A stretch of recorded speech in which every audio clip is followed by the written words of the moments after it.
নমস্কার, আমি সুমিতা শাস্ত্রী। আজকে আবার এসেছি একটা নতুন বিষয় নিয়ে আলোচনা করতে।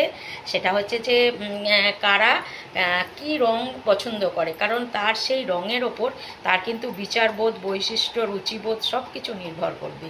এর আগের এপিসোডেও আমি এই বিষয় নিয়ে বেশ বলেছি কয়েকটা রঙের বিষয়। আজকেও আমি কিছু রঙের বিষয় নিয়ে বলবো। তার মধ্যে একটা হচ্ছে যে বেগুনি রং। তো বেগুনি রং যাদের পছন্দ করেন, তো তাদের বৈশিষ্ট্য হচ্ছে এই রকম যে বেগুনি রং হচ্ছে একগুঁয়ে, জেদি, বা আমি এটা মানে একটা রক্ষণশীল ব্যাপারটা তার মধ্যে থাকে। ঠিক আছে, এই ব্যাপারগুলো তাদের মধ্যে থাকবে। আর এটা বাদ দিলে পরে তাদের আরেকটা ব্যাপার হচ্ছে যে তারা কিন্তু মানে সুখের সময় কেউ যদি সুখে থাকে, তাদের কিন্তু সেটাতে খুব সুখী হয়, মানে মানুষের বিপদের দিনে তার কাছে ঝাঁপিয়ে যাওয়া, তার জন্য করা, উপকার করা, এই একটা হেল্পফুল মেন্টালিটি তাদের মধ্যে কাজ করে।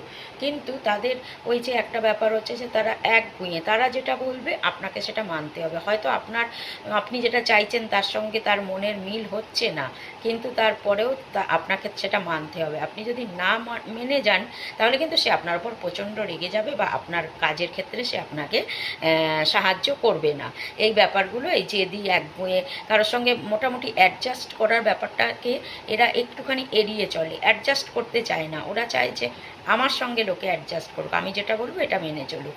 কিন্তু সে যে ক্ষতি কিছু বলছে বা ভুল কিছু বলছে তা নয়, কিন্তু তার কথাটা মানতে হবে। এই যে একটা একঘেয়েমি ভাবটা তার মধ্যে রয়েছে, এইটা কিন্তু সবসময় করাটা ঠিক নয়। এতে অনেক মানুষের কাছে আপনি অপ্রিয় হয়ে যেতে পারেন, অনেকের কাছে শত্রু হয়ে যেতে পারেন।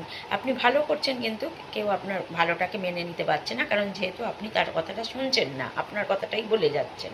তো সেই জায়গা থেকে যদি আপনারা একটু মেনে চলেন, সবার সঙ্গে অ্যাডজাস্ট করে চলেন, তাহলে কিন্তু বেগুনি রঙের কালারের পছন্দ করেন যে মানুষরা, তারা অনেক সুখে থাকতে পারবেন। তো আজকের মতন বিদায় নিচ্ছি।